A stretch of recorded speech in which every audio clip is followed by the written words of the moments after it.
Fala pessoal, tudo bem?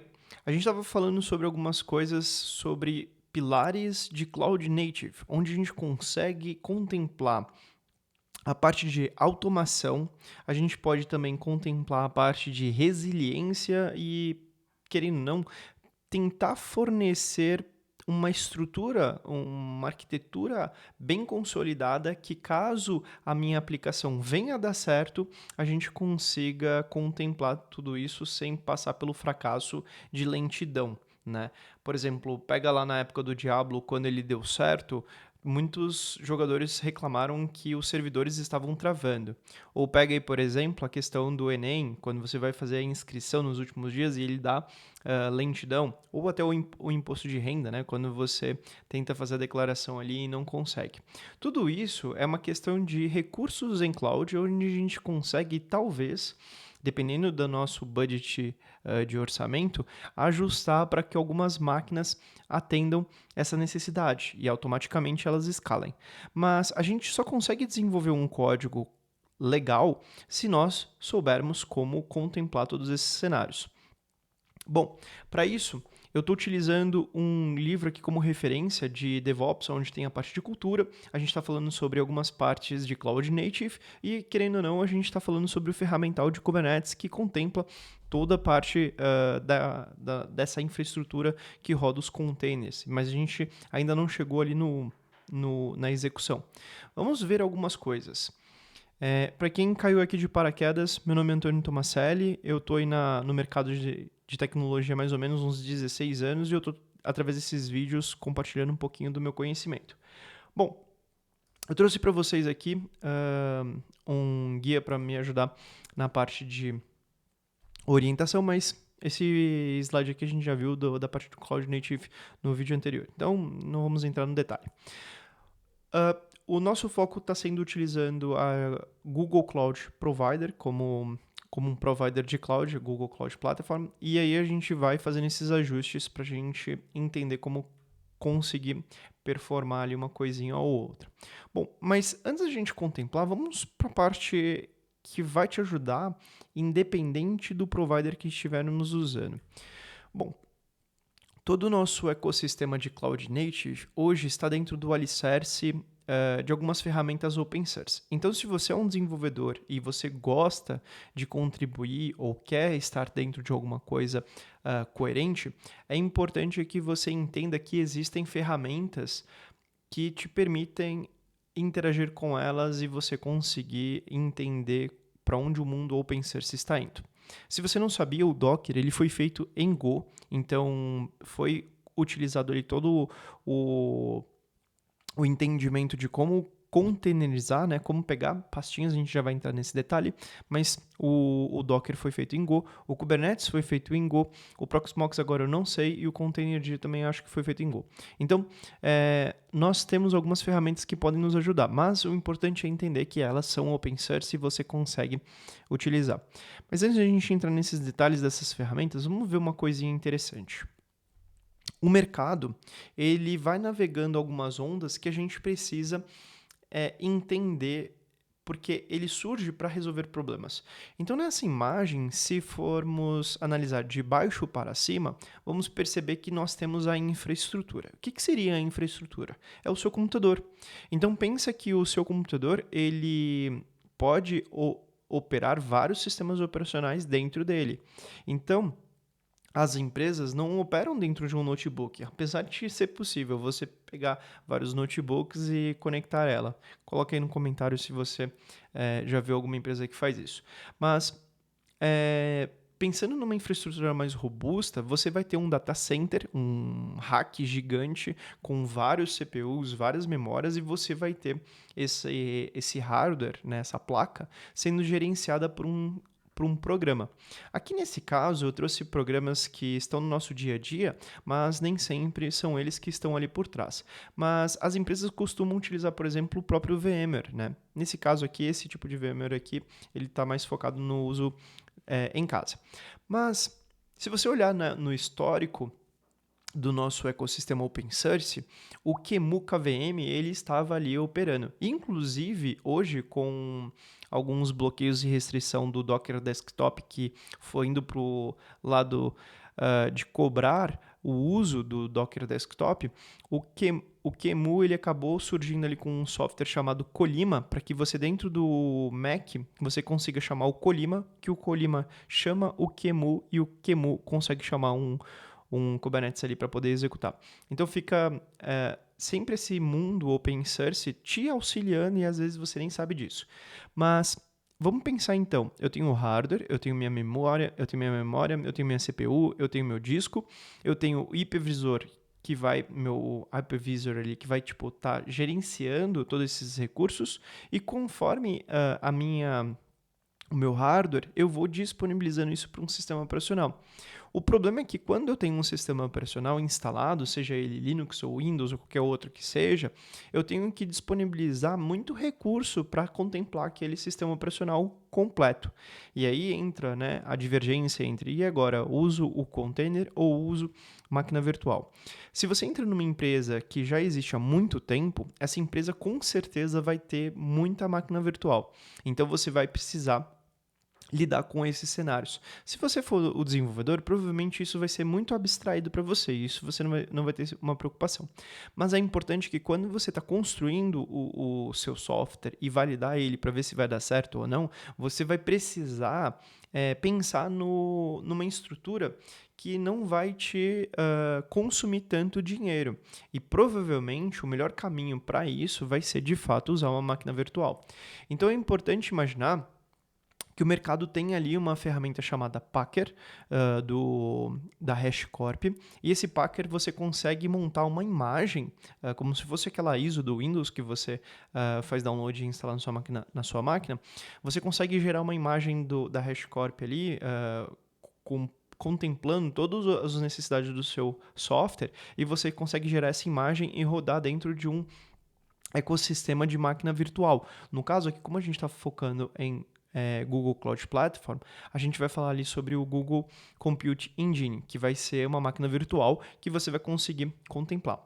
Se você abaixar ali todos os recursos, colocar aí no ecossistema Spot, que a Google pode desligar e ligar conforme ela que ela precisa, sendo que a Spot é recomendada para casos de cenário onde você não precisa se preocupar com 24/7, você pode ter momentos ali que estão desligados em caso de situações assíncronas, né? Então você às vezes pode ter um pub sub, que esse pub sub recebe um evento e esse evento vai ser consumido por uma máquina.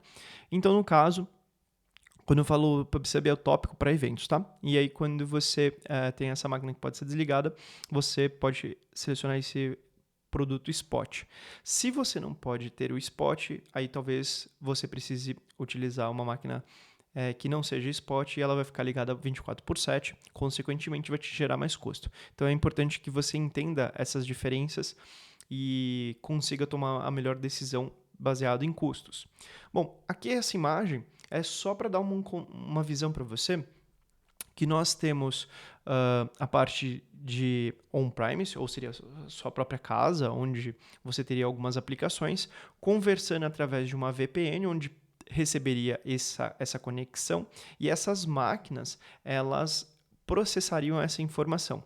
Então, vamos pegar aí, por exemplo, você quer fazer um proxy, você quer fazer uma máquina que contemple o seu produto em outros sites, em outros lugares, você pode usar todo esse ecossistema de VMs aqui utilizando um gateway para fazer essa distribuição. E é interessante imaginar que todos os cloud providers têm uma ferramenta ali de gateway para fazer essa distribuição e checagem, né? Isso é muito legal, porque você consegue bater nessa máquina, validar se ela está conectada ou não e distribuir essa carga. Aqui nessa imagem você está tendo o tráfego originado dentro de uma própria empresa. Então ela é da própria empresa com a Google Cloud Platform, mas não necessariamente precisaria ser assim. Você pode originar ela do próprio site público, você pode solicitar de uma conexão VPN, então tudo isso vai conforme a sua necessidade. E aí a parte interessante é você imaginar que existe o produto ali de data server, onde que você o seu banco de dados, ele vai ter vai contemplar toda uma estrutura de failover conforme o seu provider necessita. Mas não necessariamente você, no início aí da construção da sua empresa ou da validação do seu produto, você precisa se preocupar com toda essa robustez, tá, né? Porque sempre pensando que quanto mais coisas você tiver, mais cara ela é. Então você contempla ali com a parte de calculadora. Nós já vimos isso, então eu não vou entrar nesse nível de detalhe de custo, porque você já sabe como, seguindo essa playlist, você já sabe como abrir uma calculadora, fazer os cálculos e injetar esses produtos e analisar por tempo ligado.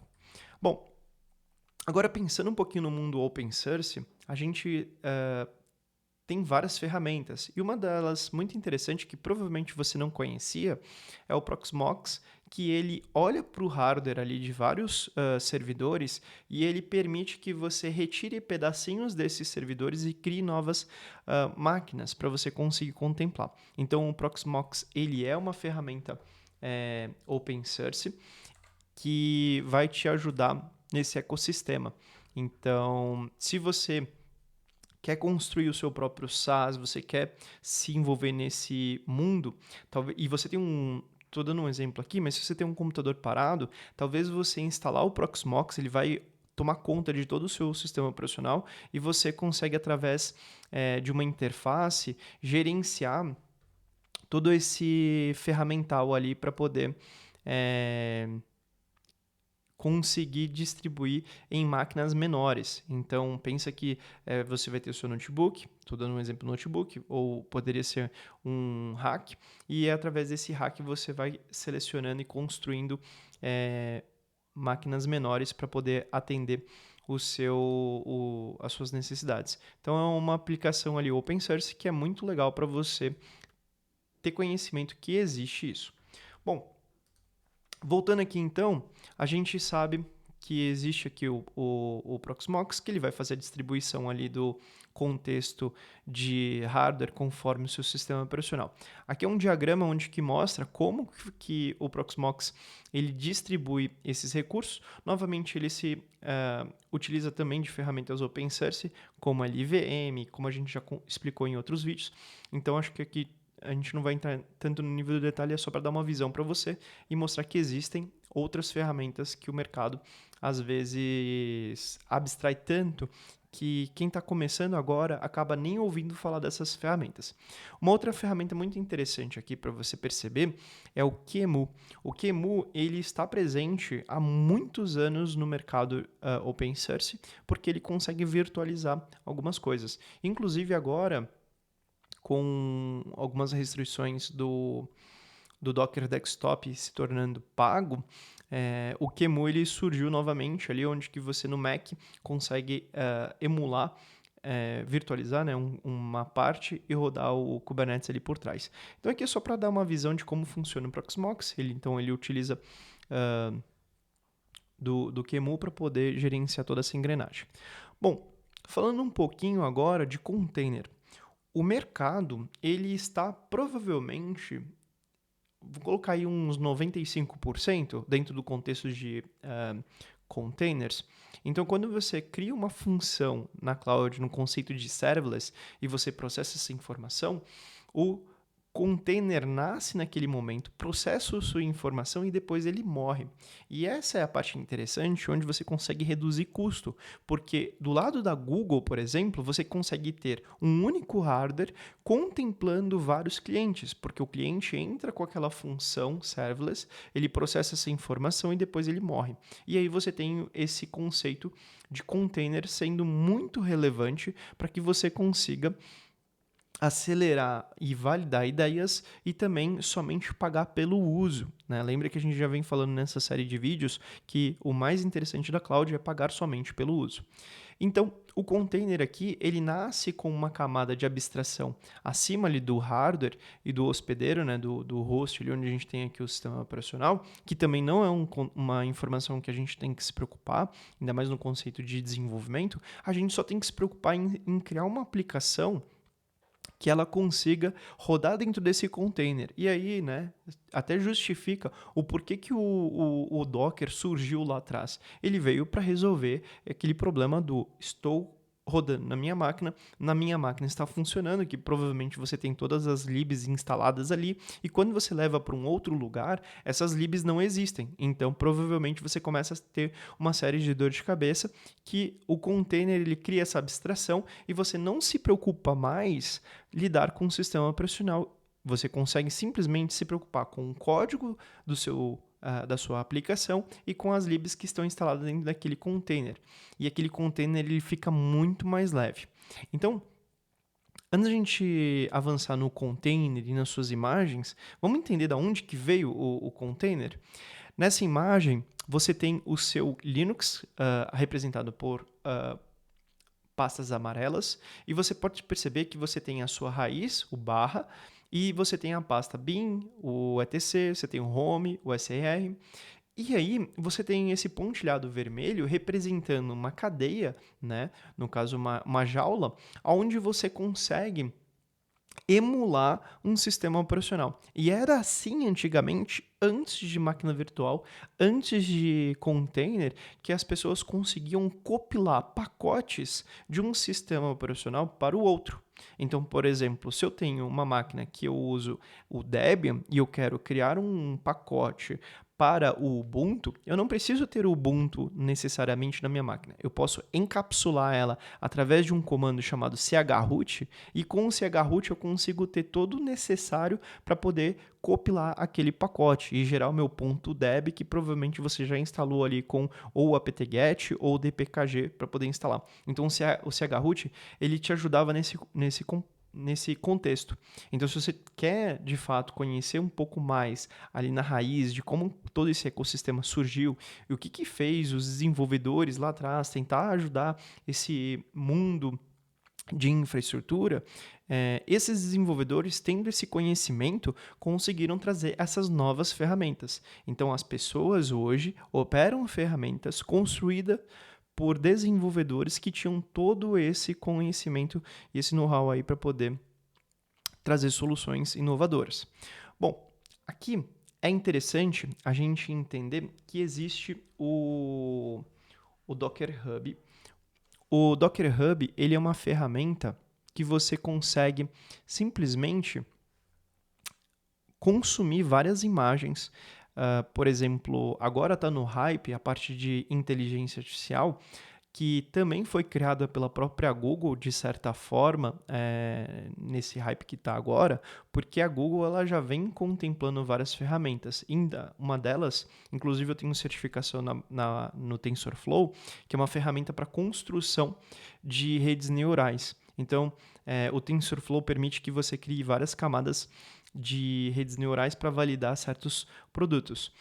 E aqui nesse Docker Hub, você consegue, através de um simples comando, obter uma imagem do TensorFlow e fazer suas validações dos seus testes utilizando uma rede neural para você conseguir validar ideias. Então, identificar se é um gato ou um cachorro, você consegue validar através do TensorFlow. Mais para frente a gente faz um vídeo sobre isso e eu compartilho um pouquinho mais sobre a certificação do TensorFlow e tudo. Mas agora vamos focar aqui na base de todo esse ecossistema que o container te permite. Então, nós acabamos falando aqui que o Docker Hub é um ecossistema de imagens onde você consegue obter aquela imagem e você consegue simplesmente validar um produto de uma forma muito mais simples, né? Então, nessa camada aqui de cima, você consegue ir lá no Docker Hub, coletar essa aplicação, no caso a gente falou aí do TensorFlow como exemplo,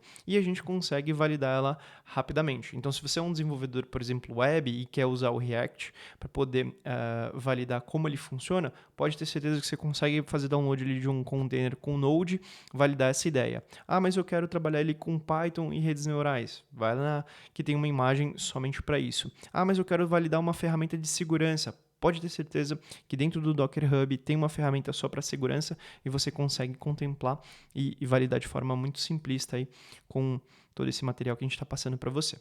Bom, Agora, para a gente entrar no contexto do Kubernetes ali, que o conceito do livro fala sobre Cloud Native, a gente não tem como não esbarrar numa empresa muito importante que toma conta de todo esse conceito, que é a Cloud Native Compute Foundation, que é a CNCF, aonde ela tem todo um know-how sobre como ela consegue nos ajudar a como ela consegue nos ajudar a incubar e amadurecer essas ferramentas open source. Então vamos pensar num processo que surge uma necessidade do mercado, essa ferramenta nasce, então você como desenvolvedor provavelmente você está querendo resolver algum tipo de problema e você já pensa no seu código como uma ferramenta Cloud Native, onde você vai conseguir usufruir de todo esse ecossistema e de todos aqueles pilares que a gente já vem falando nessa série de vídeos. Com isso, a CNCF, caso o seu produto venha a dar certo, a CNCF ela costuma incubar e abraçar essas ferramentas para ajudar que você tenha um amadurecimento muito mais assistido e você não perca tanto tempo, né? Então, se você olhar aqui, a CNCF tem vários eventos, preocupações, boas práticas, eles têm alguns pilares que eles te ajudam. E se você reparar, nessa imagem aqui, nós temos várias frentes, seja ela para definição de aplicação para desenvolvimento, orquestração e gerenciamento. Nós temos runtime, como a gente falou do Docker, tem outros runtimes.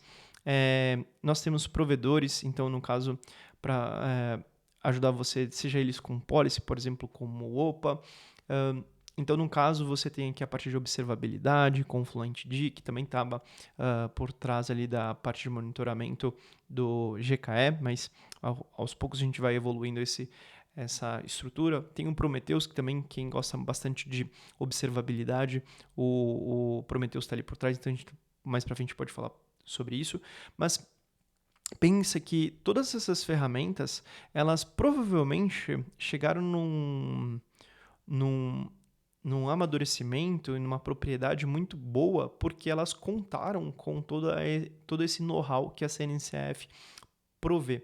É claro que não é fácil você entrar dentro do contexto e do guarda-chuva ali da CNCF, mas é interessante imaginar que existe ela por trás e é até legal você, ao adotar uma ferramenta, validar se de fato você tem a CNCF por trás, né?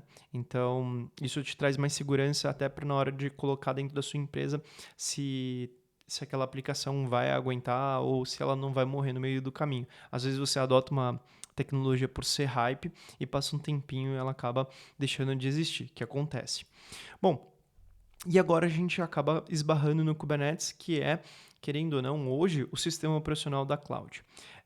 Por que eu falo que ele é o sistema operacional da cloud? Porque se você pega, por exemplo, ferramentas da Google, né, que, por exemplo, o Google Cloud Run Function, né, que agora mudou o nome, então se você tem essa function que ela vai nascer, processar essa informação e ela vai morrer, ele está sendo executado dentro do contexto de Kubernetes.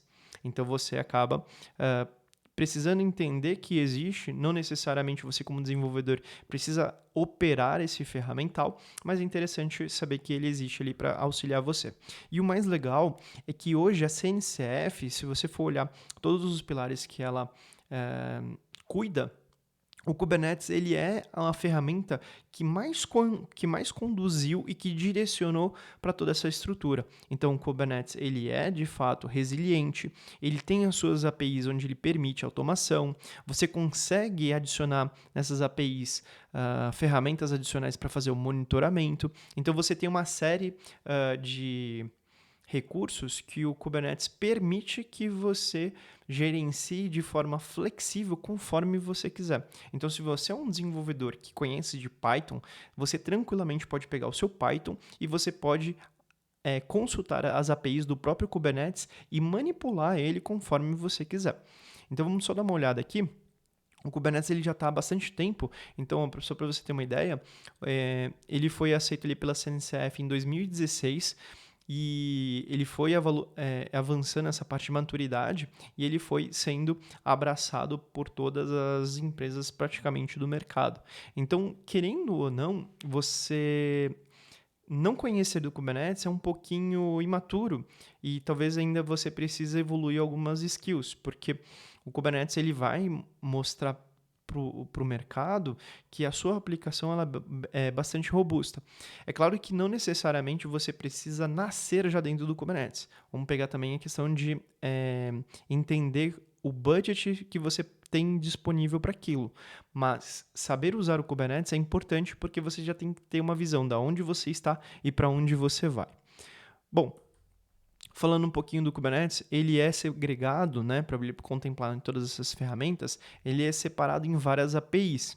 Então é importante entender que você tem uma engrenagem bem robusta e complexa de entender. A gente não vai atender todos os itens aqui, porque isso aqui não foi um vídeo focado em Kubernetes, a gente está falando sobre a parte de Cloud Native e como a gente consegue entender os pilares e o que o meu software deveria estar se preocupando e como eu, desenvolvedor, preciso entender todo esse ecossistema.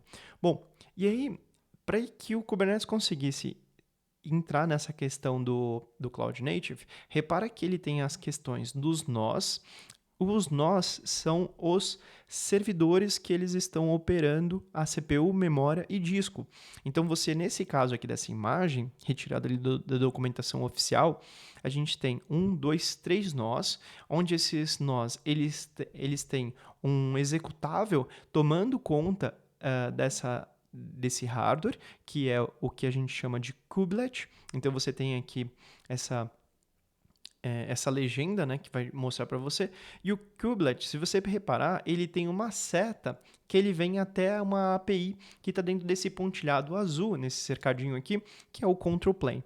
O control plane do Kubernetes, ele é como se fosse o coração, ou o core ali, que vai entender o que nós temos à nossa disposição, vai entender o que precisa ser feito e através dessas informações, sabendo o que eu tenho e o que precisa ser feito, o próprio coração, né, o control plane, consegue tomar essa decisão.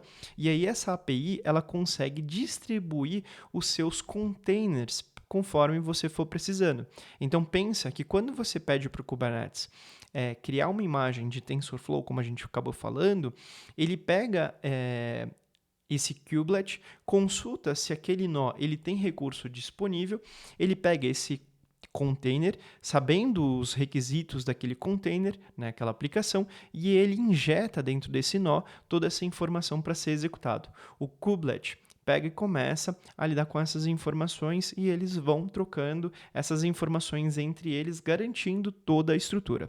O interessante também é pensar que o Kubernetes, no Control Plane, ele tem o seu próprio banco de dados com o etcd. É um banco de dados chave-valor que a gente consegue ter várias informações, a gente consegue consultar através da API.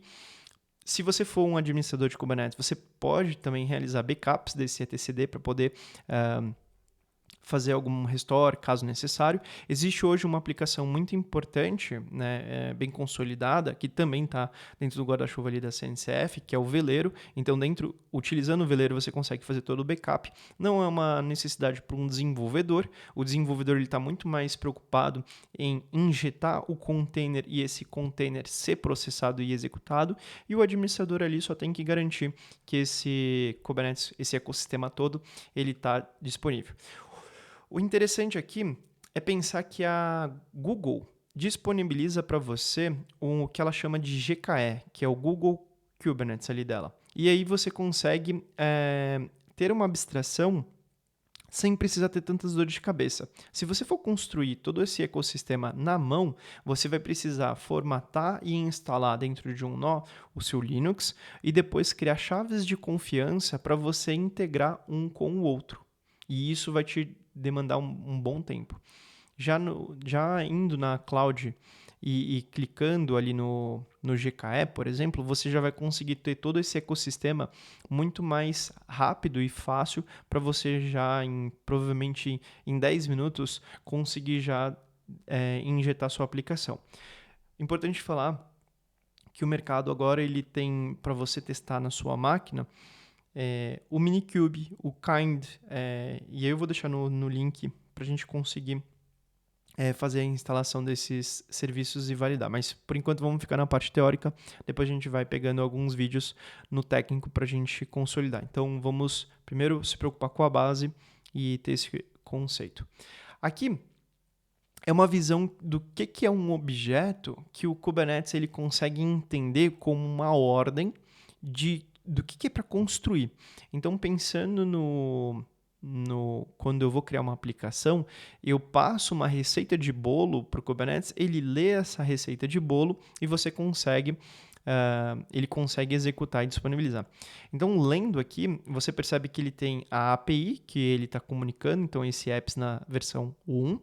Ele está falando qual que é o tipo, então esse aqui é um tipo chamado deployment. Então, se você tiver mais curiosidade sobre como o Kubernetes opera cada tipo, você pode fazer uma pesquisa, mas aqui no caso ele está usando um deployment, que é uma receita de bolo que você tem um template, que esse template ele vai citar como outros containers vão nascer. Então, a partir dessa linha template para baixo, é a receita de bolo garantindo que todos os containers que forem nascendo ali para aquela necessidade vão ser praticamente a mesma.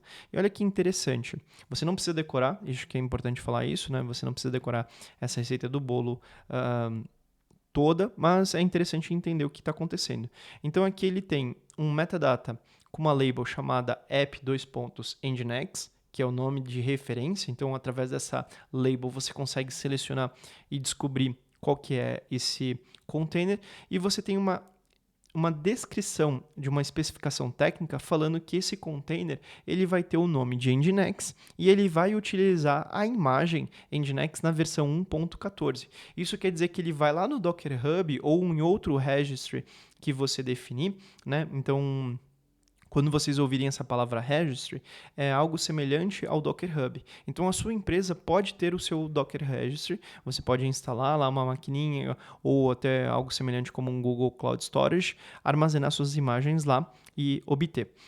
É importante lembrar que sempre os providers de cloud, eles sempre vão olhar para um mercado open source e vão criar ferramentas e soluções dentro do ecossistema deles para poder te ajudar. O Google tem o registry deles, o Artifactory Registry da própria Google, que você consegue armazenar suas imagens e depois a gente vai contemplando todo esse cenário para fazer o build da imagem, para poder armazenar e depois consumir. Mas pensa que nesse momento eu só estou falando para você que existe máquina virtual, que existe container e para gerenciar os containers existe o Kubernetes. É um mundo bem complexo, mas é importante entender que ele existe. Aqui é interessante essa imagem, eu achei ali que quis trazer para vocês, porque a gente tem essa camada azul, que é o próprio Kubernetes, mas você entende que abaixo dele tem a parte do hardware, e na parte de cima, se você reparar, é um contexto de GPU, ou seja, são placas gráficas. Isso daqui, ele está montando um ecossistema de placa gráfica utilizando a própria NVIDIA. Então, assim que surgiu esse boom de inteligência artificial, a NVIDIA ela fez uma parceria com todos os providers para que eles tivessem o hardware conectados com aquela infraestrutura. Então, você consegue hoje criar uma camada de dados bem robusta, né? Você consegue trazer todos os dados dos seus clientes ou até fazer uma análise no mercado, né? Vamos supor um exemplo. Você vai até as APIs do Twitter, pega todos os trend topics e você traz para uma base de dados. E aí, nesse caso, com essa base de informação do Twitter ali na sua mão, você consegue tomar decisão de qual conteúdo ou produto criar. Mas você precisa fazer um refinamento com inteligência artificial. Então, quando você tem acesso a uma placa de vídeo, a sua inteligência artificial ela vai ser muito melhor e mais rápida para processar toda essa informação. Então, você conseguiria reduzir de dias utilizando CPU normal para minutos utilizando uma GPU. Né? Então, no caso aqui, você consegue conectar a sua placa de vídeo com o seu conceito de Kubernetes. No caso, como a gente está falando da Google, você consegue ter dentro do seu GKE containers que permitem que você processe informações. Então, se a gente fosse pensar nessa estrutura aqui do Kubernetes, você teria um nó, que esse nó teria uma identificação, que é a annotation, e ela teria identificado aqui que existe uma placa de vídeo. E quando você chamasse essa receita de bolo, ela teria provavelmente um selector, que esse selector chamaria o nó que tem a annotation da placa de vídeo, e você consegue utilizar aquele nó para processar sua informação. Então, não necessariamente todos os seus nós precisam ter a placa de vídeo, somente uma, desde que ela tenha a annotation ali para poder servir como referência. Então, só recapitulando aqui, nós falamos de todo o ecossistema de máquina virtual, falamos sobre container, nós falamos sobre Kubernetes e agora a gente encerra com a cereja do bolo, que é que dá para injetar uma placa de vídeo dentro do nosso ecossistema de Kubernetes para gerenciar essas placas e conseguir dar o próximo passo para operar essas informações para criação de modelos, criação de uma inteligência artificial que possa ajudar dentro da sua empresa. Não necessariamente você precisa usar o Kubernetes, você pode também criar uma máquina virtual que tenha a placa de vídeo e dentro dessa máquina virtual você consegue processar, seja o TensorFlow, seja o PyTorch, seja o JAX e N outras ferramentas que você possa necessitar aí no seu mundo de inteligência artificial. Então a gente agora tem uma base bem consolidada sobre Cloud Native, containers, máquinas virtuais e como que a cloud permite nos alavancar do zero aí e conforme a gente for tendo necessidade, pagando somente pelo que eu uso e a gente conseguir validar o nosso projeto. Então, a gente vai ficando por aqui e eu espero que vocês tenham gostado. Valeu!